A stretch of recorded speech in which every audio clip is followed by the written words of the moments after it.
আমরা বিভিন্ন সময় বইপত্রে পড়েছি, আমরা দেখেছি যে ৪৭-এ ভূমিকা আছে, আমরা দেখেছি ৫২-তে ভূমিকা আছে, আমরা দেখেছি ৬৯-এ ৭০-এ মুক্তিযুদ্ধের সময় এবং পরবর্তীতে গণঅভ্যুত্থানের সময় আমরা দেখেছি নারীদের সংগ্রামের ভূমিকার কথা।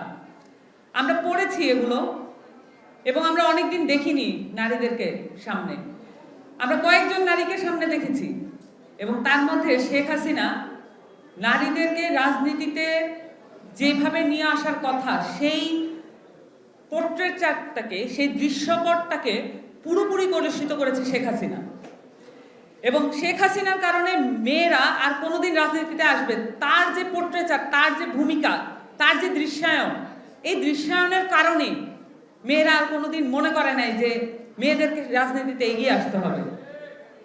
তার একটা পিছনে একটা কারণ আছে। এই যে আপু বলে গেলেন ৩১ দফায় সবই বলা হয়েছে, কিন্তু এই যে তারা ডে কেয়ারের কথা বলছেন, তারা অমুক তমুক অনেক ধরনের নারীর ক্ষমতায়নের কথা বলছেন, কিন্তু তারা সুকৌশলে এড়িয়ে যাচ্ছেন যে একটা জিনিস দিয়ে বাংলাদেশে নারীর যে, আমরা বলবো না ক্ষমতায়ন, আমরা বলবো দায়িত্বশীলতা, নারীদের দায়িত্বশীলতা বৃদ্ধি পাবে যে কোনো একটা জিনিস দিয়ে। সেটা হচ্ছে যদি যেই সিটগুলোতে সংরক্ষিত করা আছে সেখানে প্রত্যক্ষ ভোট হয়। শুধুমাত্র প্রত্যক্ষ ভোট বাংলাদেশের নারী নেতৃত্ব যেটা বন্ধ করে রাখা হয়েছে আজকে 53 বছর ধরে। বাংলাদেশের মেয়েরা প্রত্যেকটা স্ট্রাগলে, প্রত্যেকটা সংগ্রামে অংশগ্রহণ করে, প্রত্যেকটা সংগ্রামে তার পুরো যে তার পলিটিক্যাল আইডেন্টিটি, পলিটিক্যাল এজেন্সি দিয়ে পুরো মুভমেন্টটা চেঞ্জ করে দেয়। এবং আমি 24-এর অভ্যুত্থানের সময় আমি বলতে পারি অন্তত 4টা মেজর ডিসিশনে বাংলাদেশের মেয়েরা বাংলাদেশের এই অভ্যুত্থানকে পুরো মোড় ঘুরিয়ে দিয়েছিল। কিন্তু সেখান থেকে আমরা দেখতে পাচ্ছি যে এই দলগুলো যারা এখন অভ্যুত্থানের পরে, তাদের 31 দফার ন্যূনতম কোনো পরিবর্তন হয় নাই। আমরা আশা করি তারা সেটা করবেন, কিন্তু ন্যূনতম পরিবর্তন আমরা দেখতে পাচ্ছি না। সেখান থেকে এই নারীদেরকে দায়িত্বশীলতার জায়গায় নিয়ে আসার জন্য একটা মাত্র যে দাবি আমাদের, আমরা বলেছি যে প্রত্যক্ষ ভোট, 100 আসন, 100 আসনে মেয়েরা, নারীদের সাথে নারীরা প্রতিযোগিতা করবেন। এবং এই প্রতিযোগিতার মধ্য দিয়ে আমরা বাংলাদেশে নতুন করে নারীদের নেতৃত্ব তুলে আনার একটা নতুন প্রচেষ্টা আমরা দেখতে পাবো।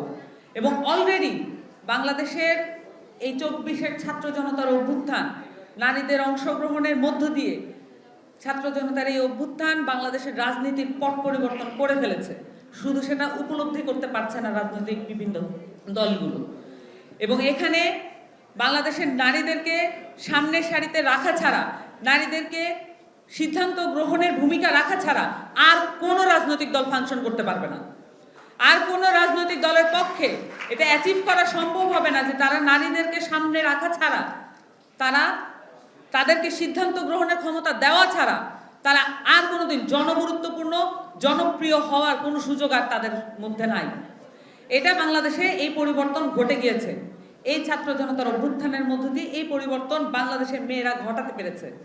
এখন বাংলাদেশের মেয়েদেরকে সামনের সারিতে আরো নিয়ে আসার জন্য এবং তাদের যে হৃদয়ের উদ্দীপনা আছে এবং তাদের রাজনীতিতে যোগ দেওয়ার যে উদ্দীপনা আছে সেটাকে আরো কিভাবে আমরা বাড়িয়ে তুলতে পারি, এই জন্য এনসিপি কাজ করবে।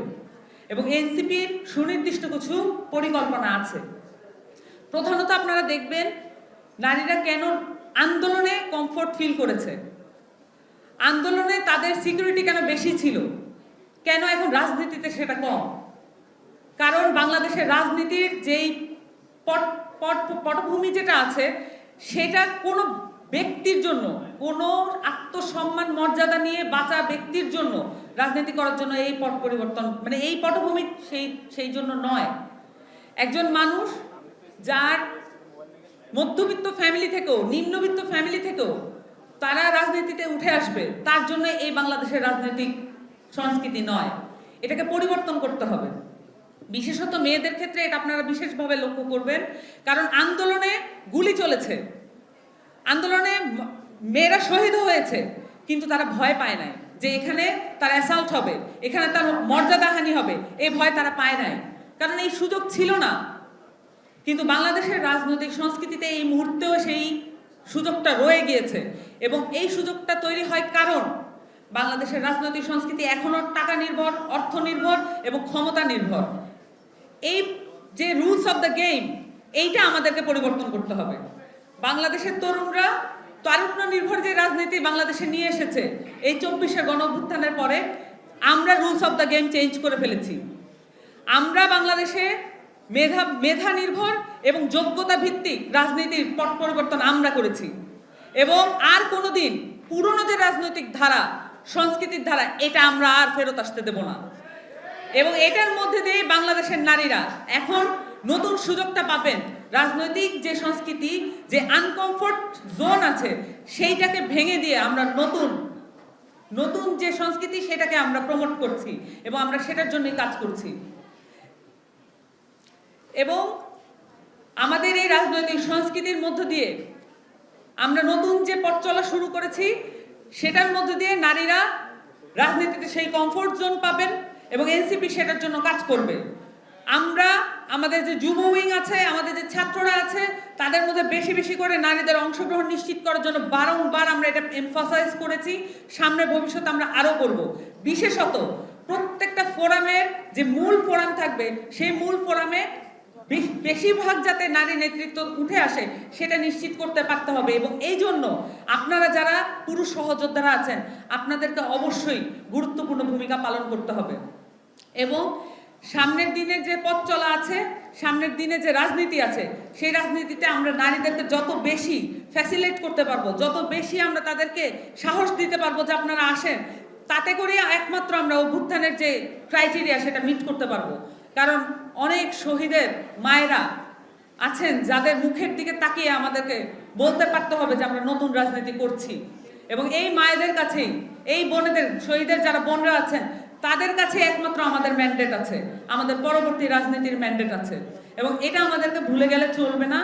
এই ওয়াদা তাদের কাছে করতে হবে এবং আমাদের এই প্রতিজ্ঞা বাস্তবায়ন করার জন্য সকল রকমের যে প্রচেষ্টা সেগুলো আমাদেরকে চালিয়ে যেতে হবে এবং আমরা এনসিপির পক্ষ থেকে আমরা গণপরিষদ নির্বাচনের কথা বলেছি। আপনারা দেখেছেন গণপরিষদ নির্বাচনের ক্ষেত্রে টালবাহানা এবং নানান ধরনের অসহযোগিতা সেটা করা হচ্ছে। বাংলাদেশে যে পুরনো সংবিধান সেটা কোনোভাবেই জনবান্ধব নয়, নারী বান্ধব তো নয়ই এবং এই সংবিধানকে পরিবর্তন করতে হলে আমাদেরকে গণপরিষদ নির্বাচনের দিকে যেতে হবে। গণপরিষদ নির্বাচন যেটা হবে তারপরে যে সংবিধান প্রণয়ন কমিটি হবে সেখানেও আমরা নারীদের সর্বোচ্চ ভূমিকা দেখতে চাই এবং সেখানে আমরা সকল রকমের মত, দল, পক্ষ নির্বিশেষে সকলেই যাতে নারী নেতৃত্ব তুলে আনতে পারে সেটার চাপ আমরা আমাদের পক্ষ থেকে দিতে চাই। সকল রাজনৈতিক দলের কাছে আমাদের বক্তব্য থাকবে, আপনারা আপনাদের দলের নারী নেতৃত্ব কেন 40 বছর পরেও আপনারা আপনাদের নারী নেতৃত্ব তুলে আনতে পারছেন না সেই জবাবদিহিতা জনগণের কাছে করেন এবং আমাদের বাংলাদেশে যে আন্দোলনগুলোতে নারীদের ভূমিকা ছিল সেই নারীদের কাছেও এই জবাবদিহিতা আপনাদেরকে করতে হবে এবং আমরা এনসিপির যে মূল মন্ত্র, এনসিপি ইউথ পার্লামেন্ট করবে, এনসিপি নারীদের জন্য সেপারেট কর্মশালা করবে, এনসিপি যতভাবে সম্ভব বাংলাদেশের নারীদেরকে রাজনীতিতে নিয়ে আসার, মধ্যবিত্ত, নিম্নবিত্ত সকল পরিবার, সকল ধরনের তথাকথিত অরাজনৈতিক পরিবারের নারীদেরকে সামনে নিয়ে আসার জন্য যত রকমের কর্মশালা করা প্রয়োজন, যত রকমের উদ্যোগ নেওয়া প্রয়োজন এনসিপি সেটা নিবে। আপনারা আমাদের যে অভ্যুত্থানের যে স্পিরিট আছে, আমাদের অভ্যুত্থানের যে ওয়াদা আছে সেটা মোতাবেক কাজ করবেন। এনসিপি যদি সেই মোতাবেক কাজ নাও করে আপনারা আমাদেরকে জবাবদিহিতার আওতায় আনবেন এবং এই জবাবদিহিতার মধ্য দিয়ে আমরা বাংলাদেশের রাজনৈতিক সংস্কৃতি, যেটা পুরনো সংস্কৃতি, সেটা আমরা বদলায় ফেলবো। আপনাদের সকলকে ধন্যবাদ। আসসালামু আলাইকুম। ইনকিলাব জিন্দাবাদ। বিভিন্ন সময়ে এবং এনসিপির আপনারা জানেন যে শুধুমাত্র কেন্দ্রীয় কমিটি ব্যতীত অন্য কোনো ধরনের কমিটি নেই এবং কেন্দ্রীয় কমিটির সকলেই এই ঘটনার জন্য অত্যন্ত পরিমাণ ব্যথিত। যে কোনো অভ্যুত্থানের পরে যে কোনো তরুণ প্রাণ চলে যাওয়া আমাদের জন্য একটা ক্ষতিকর এবং আমরা এটাকে মনে করি এটা আমাদের জন্য নতুন পুনর্গঠনের কাছে এটা একটা লস।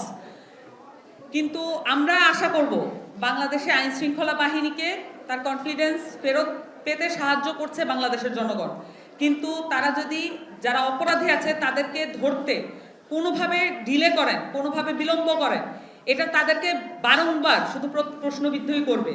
তাদেরকে অবশ্যই সিসিটিভি ফুটেজ আছে, এখানে আরও যত আইন শৃঙ্খলা বাহিনীর যত রকমের প্রসেস আছে এভিডেন্স কালেক্টের যত রকমের প্রক্রিয়া আছে এগুলোকে সমাধান করে অবশ্যই দ্রুততম সময়ের মধ্যে যেই হোক দোষী, এটা যদি বৈষম্য বিরোধী ছাত্র আন্দোলন হোক, এটা ছাত্রদল হোক, এটা যেই হোক না কেন, এনসিপি হোক, রাজনৈতিক তার পরিচয় ব্যতীত এটাকে খেয়াল করা যাবে না। আর বাংলাদেশে আর কখনোই অপরাধীকে অ্যারেস্ট করার ব্যাপারে রাজনৈতিক পরিচয় আর কোনো লক্ষণীয় বিষয় হবে না।